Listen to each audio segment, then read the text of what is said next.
Hey everybody, this is a clip from the latest episode of the Randi Rhodes Show. If you want the full episode, you can watch live on Free Speech TV, Dish Channel 9415, DirecTV 348, Sling, Roku, and Apple TV. Mary had a little man.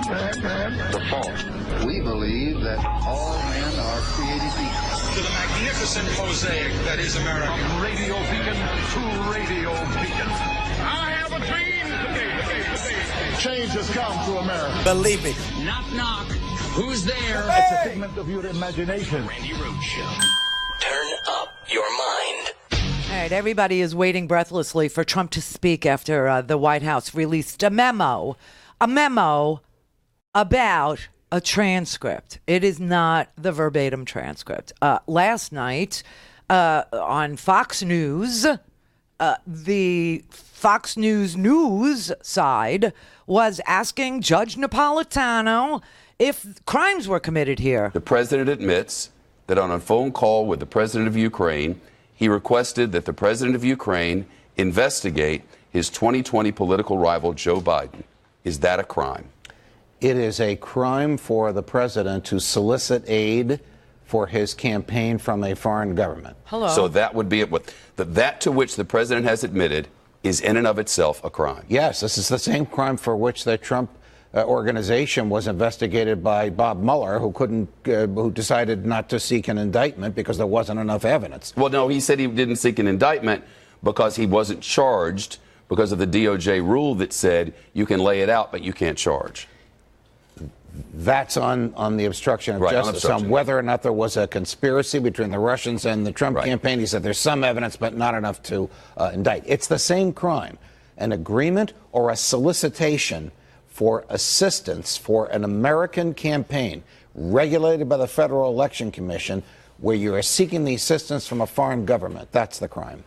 Okay, that's the crime. Then Judge Napolitano was asked, did Rudy Giuliani commit a crime? Rudy Giuliani says he too pressed Ukrainian officials to investigate Biden at the direction, he says, of the administration. Is that a crime?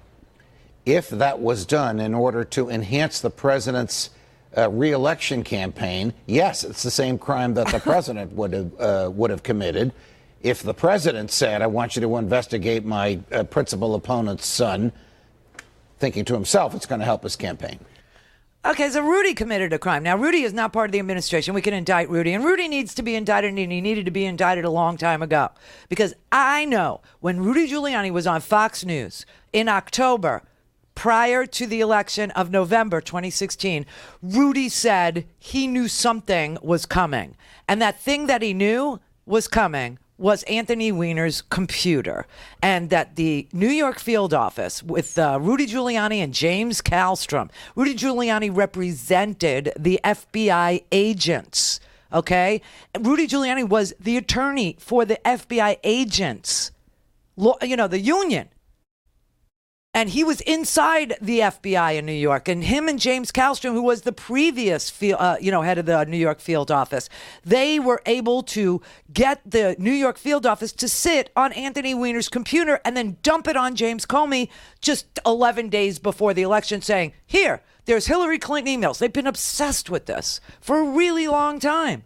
So Rudy Giuliani committed a crime, and this is the second crime in furtherance of getting Hillary Clinton's emails. Now, of course, Donald Trump stood on a stage on July 27th and said, Russia, if you're listening, I hope you can find. And then the Russians started hacking, like hours later. So it's a repeat. This is the same playbook. All right. And then Judge Napolitano was asked, did the DOJ, did Bill Barr commit a crime by blocking the whistleblower? The whistleblower first reported the president's action and unspecified other actions. It's not just about this phone call. According to reporting, there's more. Right. First reported that through proper channels. The inspector general deemed that information credible and of urgent concern. Rather than take that complaint to the Congress, the inspector general went to the administration for guidance, and the administration blocked its transfer to the Congress. Is that a problem legally? Yes, the administration is on very, very thin ice on the grounds on which it blocked it for two reasons. One, the statute says the inspector general, if he finds the complaint to be credible and urgent, shall, not may, shall share it with the Gang of Eight. The Gang of Eight is the bipartisan leadership of both houses of Congress and the bipartisan leadership of both intelligence committees, the one in the House and the one in the Senate. He didn't do that. He got a cockamamie, I'll tell you why I say that in a minute, ruling from the Justice Department that he didn't have to bring it. The ruling from the Justice Department says, well, wait a minute. The complaint was filed with the Inspector General of the intelligence community. The president doesn't work for the intelligence community, he works for the American public, and therefore the complaint is moot. Moot? The complaint accuses the president of the United States of bribery. How can that be moot? The Congress has every right under the statute to know about it. Not only that, but the Director of National Intelligence, under his auspices, is the duty to safeguard American elections from foreign interference. That is what the DNI does. It's one of the things the DNI is responsible for. And now we're finding out that the acting DNI, okay, this guy Joe McGuire, who's going to testify tomorrow. Yeah, tomorrow. This is going to be a doozy tomorrow. It's going to be an unbelievable day tomorrow. But Joe McGuire actually threatened to quit. He actually threatened to resign if he was not permitted to follow the law and brief Congress and to testify in front of the House tomorrow. He said he was going to resign. Now, that's like, wow, really? And what's amazing is, remember, we don't know what Dan Coates' deal and all this. He was the DNI. Dan Coates quits at the end of June, and then all of a sudden, Sue Gordon, his next in line, is supposed to take over as the DNI, and Dan Coates runs into a meeting that Sue Gordon was having with principals inside the National Intelligence Bureau, while she's talking to them about election interference, because that is part of what they do. And Dan Coates runs in there and says to Sue Gordon, we got to go. You got to resign right now. And she does. In a one-sentence letter that says you should have the team that you want. I mean, something so bad is going on inside the intelligence community. So then Donald Trump picks this Ratcliffe guy, this senator from this crazy House member from Texas, who auditions for the job on live TV during a hearing by browbeating, one of the witnesses. And it turns out that that's one job that actually has statutory requirements that you have some experience in intelligence. And Ratcliffe didn't have any, so he couldn't take the job. And then we ended up with this guy, Joe McGuire, who hasn't been confirmed by the Senate. He's just an acting director, and he's threatening to resign if he's not allowed to give testimony to Congress tomorrow. This is off the hook. This is so dirty. Here's a little more.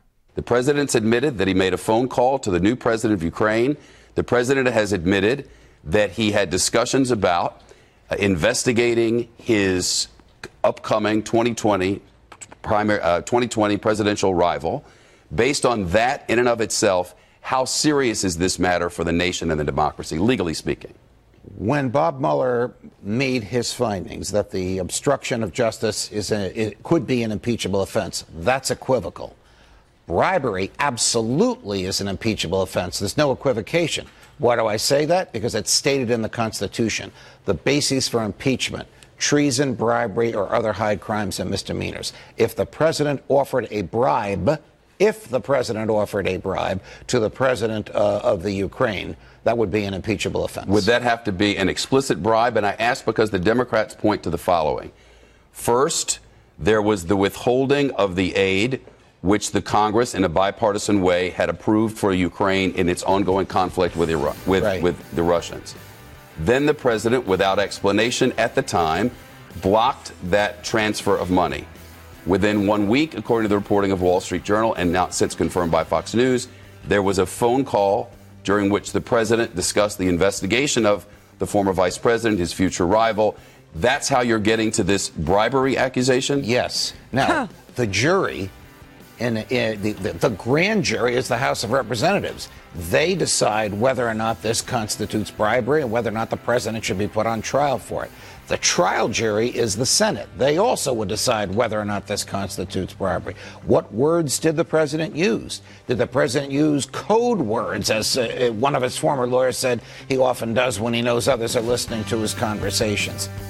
Right, Michael Cohen, remember? Yeah. He just, makes it clear